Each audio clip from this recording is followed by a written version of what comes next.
السلام علیکم، میرا نام وقار احمد۔ آج میں آپ کو آپ کے آج ساتھ میں آپ لوگوں کے ساتھ انٹرسٹنگ ایک ایسا واقعہ واقعہ شیئر شیئر کرنے رہا لگا ہوں کہ ہوں۔ نیا نیا کافی جو جب ہے نا وہ کمپیوٹر آیا مجھے تھا تو اس یاد وقت جو آتا ہے نا ظاہری بات ہے وہ مینول طریقے سے لکھ کے جو ہے نا ٹائپنگ کے ذریعے یاہو اور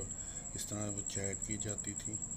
اور مجھے یاد ہے کہ اس وقت جب میں نئی نئی چیٹنگ کرنا سیکھا تو ایک انگریز تھا، تو اس نے مجھے کہا جی یہ دنیا جو ہے یہ خود ہی بنی ہوئی ہے اور یہ خود ہی یہ اس کا نظام جو ہے یہ نظام فطرت جو یہ سارا نظام چل رہا ہے۔ تو بس ایک قدرتی سی بات تھی کہ میرے ذہن میں چند ایسے پوائنٹ آئے جو میں نے اس کو بتائے، اور وہ باقاعدہ طور پہ جو ہے نا اس نے وہ اسلام کو کہا کہ میں اب اس کو سمجھوں گا، ریڈ کروں گا، اور موسٹ پرابیبلی جو ہے نا میں مسلم ہو جاؤں گا۔ تو سب سے پہلی بات جو میں نے اس سے کی، میں نے کہا کوئی بھی جب چیز بنتی ہے تو اس کی حفاظت کا انتظام جو ہے نا وہ کیا جاتا ہے، اور اسی طرح نے اللہ تعالیٰ نے ہماری زمین کی حفاظت کا انتظام کیا ہوا ہے۔ رات کو ہم اگر آسمان کی طرف دیکھتے ہیں تو ہمیں ایسے تارا جو ہے کہ وہ ٹوٹتا ہوا نظر آتا ہے۔ ایکچولی وہ تارا نہیں ٹوٹتا، وہ بہت بڑے بڑے پتھر جو ہیں وہ آسمان سے ہماری زمین کی طرف آتے ہیں، اور ہماری زمین کی جو کشش ہے، گریوٹی ہے، وہ ان کو اتنی اپنی طرف کھینچتی ہے کہ وہ ہوا کے ساتھ جب وہ ریئیکشن کرتی ہیں تو زمین سے پہنچنے سے پہلے پہلے وہ جل کے جو ہے نا وہ خاک ہو جاتی ہیں۔ اسی طرح اگر ہم غور کریں تو ہم گندا پانی، ظاہری بات ہے بارش کا، اور دوسرا جو ہے زمین کے اوپر آتا ہے،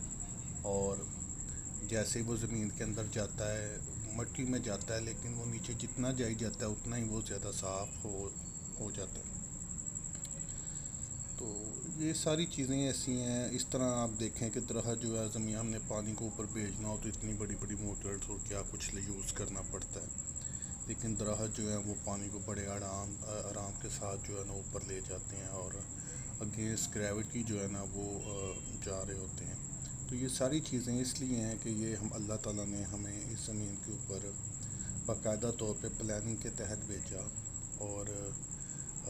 اللہ تعالیٰ نے اپنے محبوب صلی اللہ علیہ وسلم کو یہاں پہ بھیجنا تھا۔ تو یہ پورا ایک نظام فطرت جو اللہ تعالیٰ نے وہ بنایا ہوا ہے۔ چاند سورج اپنے مقررہ راستوں پہ مقررہ رفتار کے ساتھ جو ہے وہ چل رہے ہیں، کبھی ان میں جو ہے نا ایک منٹ کا بھی جو ہے نا وہ فرق نہیں آیا، اور جو ہے نا زمین کی کشش ہے جس نے ہمیں کھینچ کے رکھا ہوا ہے، اگر یہی ختم ہو جائے تو ہر چیز جو ہے خلا میں، فضا میں بکھر جائے، اور جو ہے نا ہر چیز ختم ہو جائے۔ تو مجھے یاد ہے کہ یہ چند باتیں میں نے اس وقت اس کو بتائیں، اور وہ اتنا امپریس ہوا، اور اس نے کہا کہ میں انشاءاللہ تعالیٰ جو ہے نا میں اسلام کی طرف جو ہے جاؤں گا۔ تو بس یہ کچھ چیزیں ایسی ہیں جو عام طور پہ ہمیں مولوی حضرات اس طرح کی باتیں نہیں بتاتے، تو ہمیں اگر غور کریں تو ہمیں بہت سی ایسی اور بھی بہت سی چیزیں مل جائیں گی۔